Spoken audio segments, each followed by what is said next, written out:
have raised. I've told you we are very happy to come and engage you. And I've listened to you very carefully, and I'm very excited. I had a short session with your leadership before we came here. And they raised several issues that are very pertinent. And they have offered to partner with us on your behalf to make a better Kenya. They have told us that they know, as everybody does, that we have a huge tax burden, and your institute is ready to help us in debt management. You are welcome. I've told the PS to create a forum as early as next week when you come back to Nairobi. If you want to take a rest from Mombasa for a week, it's still okay. And you engage the CS and the PS and the experts at the National Treasury on what you think we can do in managing public debt. And after you finish with the Treasury, we'll ask you to come and make a presentation before President William Ruto on what you think we can do. Many people are not truthful. Myself, I'm a truthful person. And you know, many people want to skirt around the issues that I have, making us have a challenge as a country. The truth of the matter, and you people know it. Our challenge is nothing else but public debt, which is unmanageable. This debt, we did not make it ourselves. If you remember, on the 13th of September 2022, when I took oath of office as Deputy President, and I was given an opportunity to say something before I invited the President, I told the people of Kenya, on day one, not now, because I'm a truthful person, of the economy we have inherited. And I told the people of Kenya that we found empty coffers. I told the people of Kenya we have found a 9.6 trillion public debt. I told the people of Kenya we have found pending bills of 900 billion. I told the people of Kenya we have found a demoralized public service. I told the people of Kenya we were almost facing an economic shutdown. Today everybody is talking about it. That time people shouted at me, oh, this guy is very cheeky. Why is he talking before foreigners about our challenges? But I needed to tell Kenyans from day one. Had I not told Kenyans today, they would be blaming us. I told Kenyans the kind of economy we inherited. Many people are uncomfortable us talking about it. But the truth must be said. That is the space we are in. And I welcome wholeheartedly that you have volunteered to help us with ideas of what we can do to manage our public debt. And what we agreed under the leadership of President William Ruto is that we found ourselves in a hole. And what you do if you're an intelligent person, when you find yourself in a hole, you first stop digging and figure out how to get out. And that is exactly what we have done. Tightening revenue collection, sealing leakages, making sure that every cent is collected to pay public debt. All those people who are criticizing President William Ruto, they need to be honest. Are they telling the president and the government not to honor the debts that we found? These are debts for the Republic of Kenya. Although they were not committed by the present administration, they were debts committed by the government of the Republic of Kenya then. You as accountants, as business people, you know, in simple bookkeeping, there are assets and liabilities. We inherited the assets. State House, my office, vehicles. Fair enough. What about the liabilities? We inherited them too. Huge public debt, 9.6 trillion, 900 billion pending bills. Eurobond, 2 billion, accruing interest between 12 to almost 16%. Those debts must be paid, and they'll be paid by the people of Kenya, not by William Ruto or GACHAGUA. It is the people of Kenya. Us being part of Kenya will pay through paying taxes. These people shouting left, right, and center telling us to default so that we can be blacklisted as a banana republic. Are they telling us not to pay the Eurobond? Are they telling us not to pay what we owe the local banks? We want them to come and tell us. Don't just shout. Offer a solution. These debts are on record. We did not borrow as we were in the forest. William Ruto alikuwa ametengwa nje. He was not attending cabinet. He was not attending the National Security Council. He was not part of committing the country to those debts. But he is the President of the Republic of Kenya. He inherited those debts. He has to figure out how they have to be paid.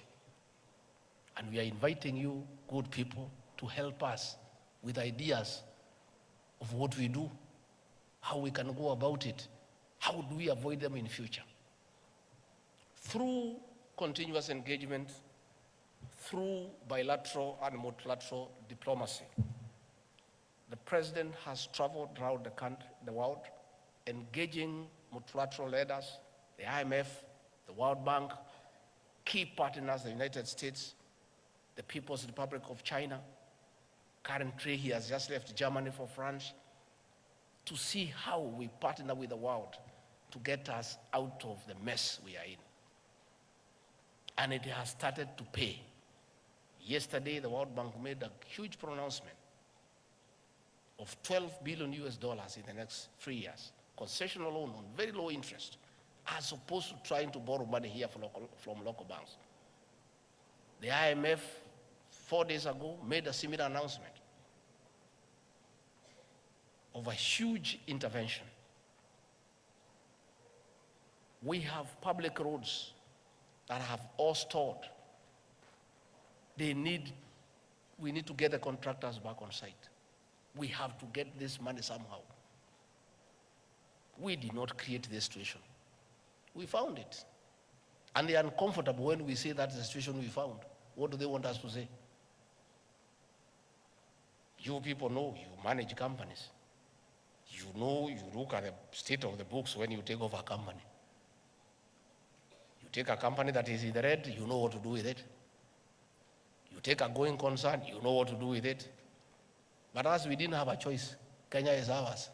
We took it the way it was because this is our country. If we had a choice, we would have looked for another company, not Kenya. Because of the huge debt portfolio through irresponsible borrowing. When we tell the story, because we are going to tell the story, people will be shocked.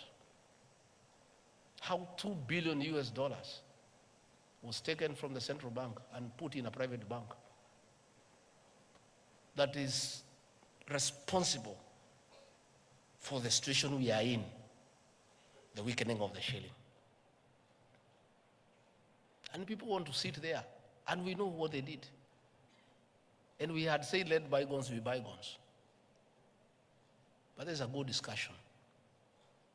We are going to have a good discussion. We are putting the figures into place, who took what and where, so that the people of Kenya can know why we are in this shit and this mess.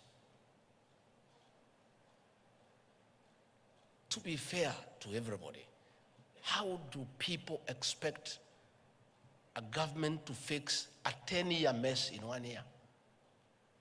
A mess of 10 years. Through state capture, conflict of interest, outright theft of public resources, irresponsible borrowing, misuse of public funds, misapplication of funds into useless legacy projects. And here we are, we must be truthful to the people of Kenya, because it's important that we be truthful to the people of Kenya. And when the people of Kenya finally know the truth, they will make a judgment, an assessment on who is right and who is wrong. But what I can assure you, the president and the rest of us are determined to fix this economy, and this economy, we shall fix it. And there are good signs. And signs are, last year, for the first time in 8 years, at the closure of financial year at midnight on June 30th, we had given every cent owed to the county governments. And previously, we had arrears of 5 to 6 months for county governments, for years.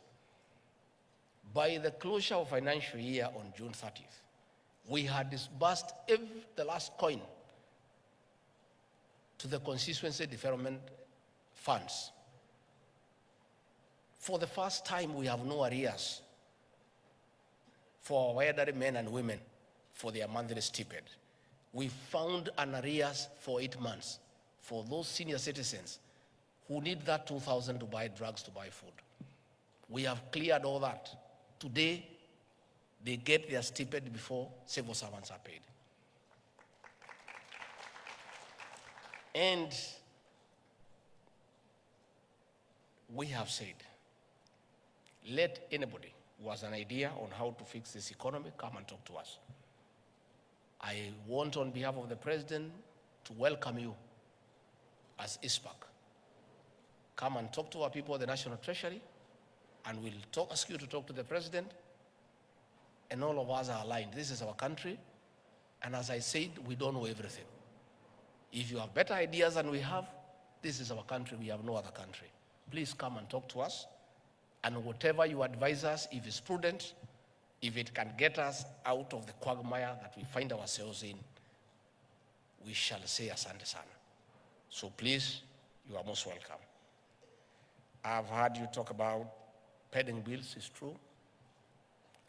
The president, in his wisdom, has put a committee where your members are represented, led by Ouko, former Auditor General, an eminent Kenyan, another group of very eminent professionals. I saw them when the president was inaugurating the team. Men and women of integrity, to scrutinize, verify, and validate pending bills so that those that are payable we can pay, and put that history of pending bills behind us. We saw many Kenyans lose their homes. We saw families break up. We saw people commit suicide as a result of pending bills. Government documents became worthless. Previously, during the Kibaki regime, you could walk to any financial institution with an LPO and get LPO financing 50% without a question, because the documents had credibility. People knew that you are given a contract by government, it is payable. Today, there is no bank or microfinance institution that will honor an LPO, because you supply 2, 3, 4, 5 years down the line, you have not been paid. We want to restore the sanctity of government LPOs and LSO and contracts so that they become bankable, that you can walk to a bank and get cash against it to carry out the works that you have been given. So that is ongoing.